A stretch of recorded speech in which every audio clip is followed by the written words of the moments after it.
Antoine Glaser, bonjour, vous êtes journaliste, écrivain, spécialiste de l'Afrique. Merci tout d'abord d'accepter de répondre à nos questions.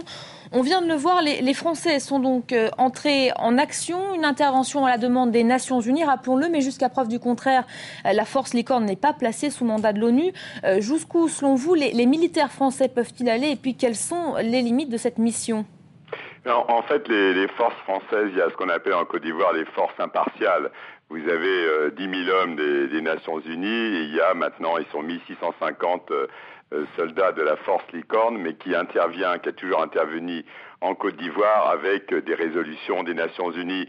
Et il y a quelques jours, c'est l'initiative du président Nicolas Sarkozy avec le Nigeria. C'est la France et le Nigeria qui ont soumis une résolution aux Nations Unies pour empêcher les armes lourdes du camp Gbagbo dans Abidjan. Donc tout ça est quand même orchestré. Et en fait, c'était la résistance. À mon avis, c'était Laurent Gbagbo a une capacité de résistance qui était prévue, mais sans doute que les forces républicaines de Alassane Ouattara pensaient tout de même pouvoir seuls y arriver. Et on voit bien qu'ils n'y arrivent pas. Donc il faut entrer. Il donne cette résolution entre en application et on voit la France parce qu'il ne faut pas oublier que la force Licorne est en fait la réaction rapide de cette mission des Nations Unies en Côte d'Ivoire. La mission des Nations Unies en Côte d'Ivoire n'a pas les moyens qu'a la force de réaction rapide Licorne.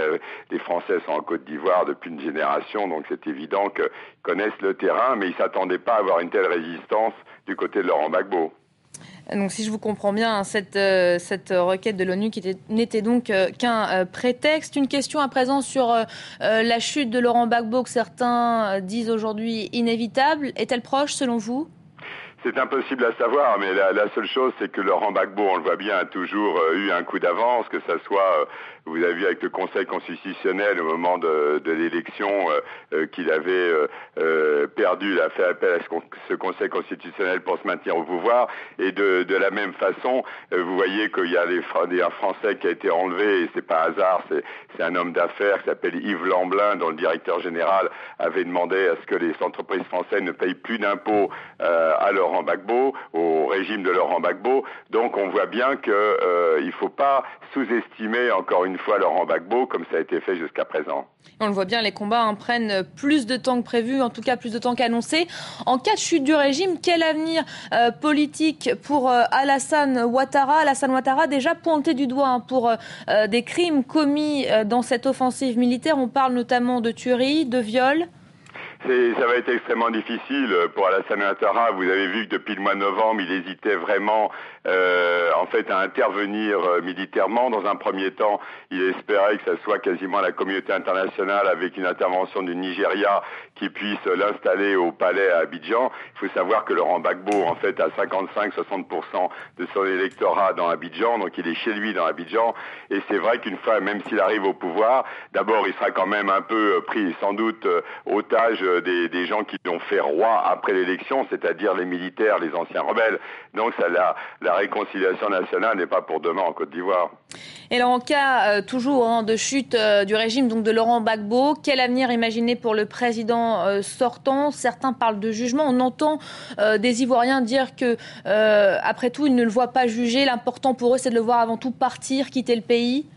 Non, c'est bien évident que pour lui, vous avez vu, d'abord on sent bien le fait qu'il résiste malgré cet encerclement, malgré la condamnation unanime de cette fameuse communauté internationale, mais disons globalement surtout des États-Unis et de la France. On voit bien que s'il résiste jusqu'à présent, à mon avis, c'est soit il est fait prisonnier sur la Cour pénale internationale, soit à mon avis il va essayer de résister. Il a déjà dit qu'il était prêt à se sacrifier pour l'Afrique. À ce moment-là, il va vouloir mourir en martyr. Merci beaucoup Antoine Glaser pour cet éclairage.